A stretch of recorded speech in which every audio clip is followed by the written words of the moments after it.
Bom, galera, semana passada a gente estava em Caiobá, agora estamos aqui em Interlagos, 2 triatletas aqui, mas agora no métier dele e Zonta, beleza? Legal, tudo bem, tudo tranquilo. Não dá para pedalar ainda não, né? Aqui não dá. pode, né? Aqui não pode pedalar, cara, mas acho que na prova lá, os 80K que a gente fez já foi suficiente para chegar bem preparado aqui para o final de semana da Stock. Cara, como é que tá aí a expectativa para o começo da temporada, carro novo? Você já falou que já tem um monte de coisa aí para resolver, como é que tá? Cara, mudou tudo. Do ano passado para esse ano mudou os carros, mudou o câmbio, motor, totalmente 100% novo o carro da Stock Car. E até a gente está com os treinos atrasados porque teve um problema elétrico os carros e estão tentando arrumar, então até agora a gente não conseguiu ainda andar com o carro. E cara, como é que é na alta performance, altíssima performance, você poder testar o carro assim? Hoje estamos na sexta-feira, vocês vão testar o carro talvez hoje ou talvez amanhã para já correr domingo. Como é que fica isso, cara? Então, em termos de performance, é claro, a gente vai conseguir chegar no limite da performance do carro, mas o maior problema é o quanto o carro vai aguentar. Né? Você não vai quebrar, você não vai ter um problema elétrico ou mecânico, porque tudo é novo. E as adaptações da parte hidráulica do carro também, né? Então isso acaba deixando a gente um pouco preocupado como vai ser o final de semana, principalmente na corrida, que é uma corrida, queira ou não queira, de 50 minutos. Então a gente fica um pouco preocupado, sim. Mas em termos de performance, pegar o carro, dá para chegar no limite, com a experiência já dá para... um pouquinho de volta você já pegou a tocada do carro e tá tudo certo? Já, principalmente porque aqui em Interlagos os pilotos conhecem bem, então o limite do carro a gente consegue sentir e chegar no limite do carro. Mas tem ajuste para fazer, né? Como as equipes não conhecem os carros, ajuste de cambagem, altura, pressão na mola do amortecedor também, isso interfere bastante na performance do carro. E são só 12 etapas, né, cara? Não tem muito espaço para erro, né? Não, são 12 etapas, são 24 corridas, né? Que cada final de semana tem 2. É um campeonato que é a regularidade que faz diferença. Os últimos 5 anos eu disputei o título até a última etapa. E o ano passado eu fui o piloto mais regular, né? Então a gente chegou com grande chance de ser campeão. Pena que eu queimei a largada numa das etapas e perdi uma pontuação assim que poderia ter me levado talvez a ser campeão. Cara, e como é que o triatlon entra na tua preparação como piloto?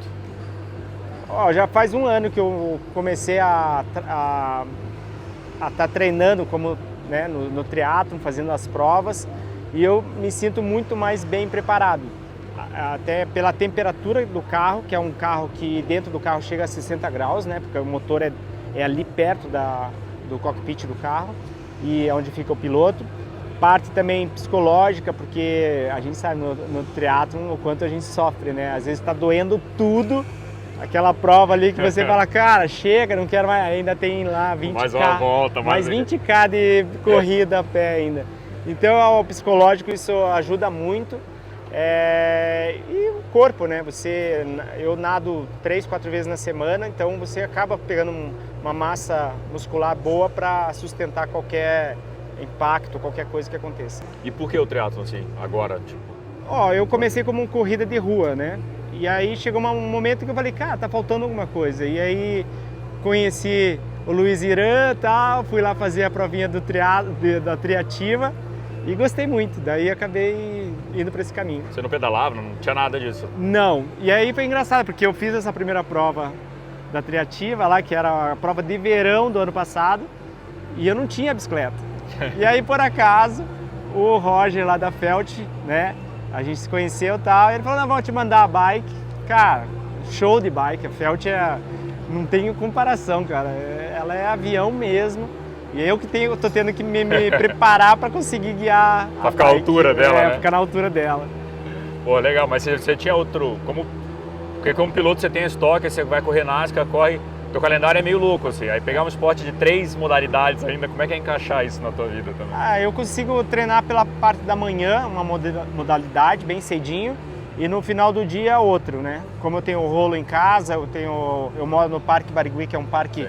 que proporciona eu correr todo dia se eu quiser, então isso me facilita muito fazer os treinos, né? É claro que eu trabalho também na empresa da família durante a semana, então tem reuniões, tem um monte de compromisso, mas cara, eu não falo que é prioridade o treino físico, mas todo mundo sabe que se eu não treinar, o meu bom humor passa, não fica bom não. E, cara, tá cada vez mais físico o esporte, né? Eu vejo também na Fórmula 1 a parte de preparação física virou... Antigamente o piloto era meio que o boleiro também, né? Chega a ser pilotar, mas agora mudou muito isso também. Não, né? E, cara, falando a verdade, tem vários pilotos aqui, tipo, começou eu e o Júlio Campos, né? Que é o piloto do carro número 4. Você começa a ver, tem vários pilotos que começaram já a fazer a corridinha a pé, participar de provas, já estão olhando nas provas de triatlon. Olha, isso acaba influenciando bastante, né? E você vê os pilotos de Fórmula 1 estão sempre fazendo muito esporte também. A gente conhece o Jason Button, que foi campeão mundial de Fórmula 1 há anos atrás. Ele competiu em triatlon. Então ajuda muito. E tem uma história engraçada do Button. Ele fez a prova no Oceanside, não sei se você sabe disso, que ele foi punido por excesso de velocidade. É porque tem um trecho que tem limitação de velocidade lá, o Button, ironicamente, não tinha como, né? O piloto tinha que ser com ele, né? Não era... Não, cara, imagino também que você tá com 48, 49. Então também para você é importante essa longevidade, porque até quantos anos dá para tocar na Stock Car, por exemplo? Cara, enquanto você tiver patrocinador e conseguir se manter na disputa, eu acho que não tem por que parar, entendeu? Eu acredito que talvez o Rubinho aí tá com 53, aí vem o Kaká, daí vem eu, estamos ali, né? Mas eu vou demorar ainda para parar, viu? Eu tenho adrenalina aí para continuar bastante tempo. Ainda mais treinando no triatlo. Agora virou garoto de novo, né? Cara, uma coisa que você falou de patrocínio, e foi muito engraçado quando a gente gravou no domingo, o Júlio tava meio puto, né, que não foi bem na prova, teve que abandonar. Falei, Júlio, vamos gravar? Ele falou, não, vamos, que é para patrocinador e tal. O automobilismo, desde muito cedo, vocês têm que lidar com essa questão do patrocínio, né? Vocês têm que ir muito cedo, porque realmente não dá para fazer sem patrocínio. Como é que é isso também na tua formação como piloto? Tipo, cara, com 15 anos você já tem que ir lá fazer, tá em almoço, tá em não sei o quê. Como é que é esse outro lado teu também? Então, no começo da minha carreira, foi muito difícil patrocinadores, né? Até mesmo porque não tinha tudo esse retorno que a gente consegue dar pelos meios da mídia hoje, né? Que tem a web, proporciona vários espaços aí para mostrar as marcas. Então, na minha época não tinha isso. Então, o contato direto com o patrocinador tal era muito importante. Na Fórmula 1 também, quando eu fiquei do ano de 97 até 2007 na Fórmula 1, foi anos que não tinha muito a web, não tinha isso. Então eu aprendi muito esse relacionamento com o patrocinador, eventos. Cara, e é uma das coisas mais importantes no motorsport ou em qualquer coisa, o relacionamento com os patrocinadores, com o público, com tudo. Então eu acho que eu agradeço muito a parceria da Felt, dos meus patrocinadores aqui da Stock Car, porque queira ou não queira, te traz um respeito, né? Você tem que respeitar aquela marca, você tem que dar o retorno para aquela marca. Então eu acho muito importante esse apoio paralelo. Acaba sendo você tem uma formação em marketing já, né? Que vocês têm que lidar com isso e sem isso aqui não acontece mesmo, né? Não acontece. Cara, falando de Fórmula 1, falei pra você que eu gosto muito de Fórmula 1, eu tenho 40 e vou fazer 41, então eu sou a geração que assistiu a Ayrton Senna. E, cara, imagina se você tenha chegado na Fórmula 1, a gente tá falando um pouco da tua história aqui, mas com o peso de um ídolo que foi o Ayrton Senna, que a gente só viu que só aumentou a idolatria do Senna, mas o brasileiro é muito difícil com a questão de ídolo, né? Quem tá ganhando tá ótimo, não tá ganhando não tá. Como é que foi também entrar numa categoria onde você tinha esse peso, que querendo, o brasileiro lá, tinha o Rubinho, mas esse peso também de carregar, e como é que você vê essa questão do respeito ou do amor que o torcedor deveria ter ou tem com os atletas? Olha, o automobilismo fora do Brasil é totalmente diferente. Você vai para a Europa, meu Deus, eles te colocam assim como um esportista diferenciado, sabe? É legal, é muito legal a valorização que na Europa, principalmente, eles dão para o esportista. Aqui no Brasil é mais difícil. Você não é tão respeitado, tão valorizado como é lá na Europa. Tanto que eu fui campeão sul-americano de Fórmula 3 em 95 aqui. Meu primeiro ano que eu corri, eu fui campeão. E a patrocinadora me levou para fora do Brasil, que elas tinham uma academy de pilotos jovens. Levou eu e mais 4 pilotos. E eu fui para lá e fui campeão da Fórmula 2, que é o campeonato mundial, que é o último degrau para chegar na Fórmula 1.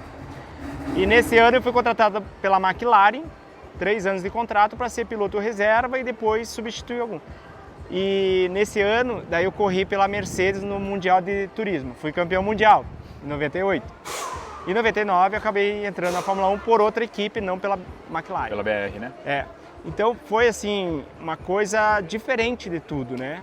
Mas você vê que a valorização dos pilotos, pode ser brasileiro, pode ser outra coisa, é muito maior do que aqui dentro do Brasil. Então a gente até, em qualquer categoria aqui no Brasil, a gente está na categoria principal da Stock Car, no Brasil é a Stock Car. Uhum. Mas eu sinto diferença de quando eu corria um campeonato qualquer lá na Europa, comparado com o top do top aqui, em valorização de piloto, sabe, de esportista. Então é isso, não tem muito o que falar. O Brasil, queira ou não queira, ou ganha tudo, como foi a Ayrton Senna, ou é mais um. A gente está aí com o Bortoleto, é uma pena que ele está numa equipe tão fraca, tomara que ele consiga ter uma oportunidade de estar num carro melhor para mostrar a performance dele, porque senão talvez seja mais um. É muito doido porque, cara, quando a gente fala de Fórmula 1 é assim, dentro do seu emprego, você chegar no nível mais alto já é foda, se manter lá é foda, ser campeão. E aí eu vejo às vezes, cara, o Rubinho acaba sendo um expoente disso. Eu acho o Rubinho um dos melhores atletas que a gente já teve no Brasil, ponto, de todos os esportes. E ainda é um motivo, às vezes, de piada. Ah, o cara foi vice, o cara...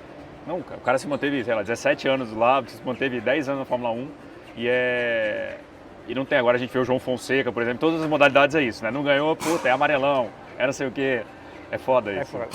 Não, e o Rubens, cara, é um piloto que eu respeito muito, me espelho muitas coisas com ele, sabe? Porque ele... além de na Fórmula 1 ter tido vários bons resultados, aqui na Stock Car ele sempre mostrou um respeito, melhorou a categoria um monte, então se fosse um piloto desse na Europa, seria valorizado muito mais do que é no Brasil.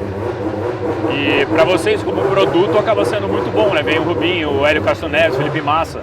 O produto Stock Car sobe como um todo é melhor para todo mundo, né? Ah, não, a competitividade também melhora, porque é o respeito, tem também regras, porque como a gente sabe que tem que ter o respeito na pista, né? Não adianta você jogar o carro em cima do outro, coisas assim, aonde um piloto novo chega do kart, acha que é se apoiar, é jogar para fora. E nesses carros, como é um carro de turismo, ele permite você se apoiar, fazer isso. Só que acaba prejudicando o resultado do outro carro se você faz isso. E é aquele negócio, você faz agora, na outra corrida tem o troco. Então tem que ter o respeito. Pô, legal. E a vontade de você tá de correr agora, de fazer coisa enquanto o carro não ficar pronto. Vamos instalar, ó, instala a esteira, Stock Car, põe imagina, uma academia ia ser bom para todo mundo, né? Com certeza. Aí, ó. Esse é o barulho do carro novo. A gente está o dia inteiro aqui esperando para andar com o carro. Geralmente eu já teria feito um treino de manhã, hoje não fiz. Mas vamos esperar, né? E sem triatlo esse final de semana, então? Sem nada, só uma corridinha, uma bicicleta no hotel, bem light. Beleza. Zonta, cara, boa sorte nessa nova temporada. Tomara que seja disputando até o final e que seja positivo. Obrigado pelo papo, prazer te conhecer pessoalmente também. Obrigado, é um prazer. E valeu a Felt também, unir a gente aqui, trazer a gente para Stock Car. E é isso, valeu galera. Legal.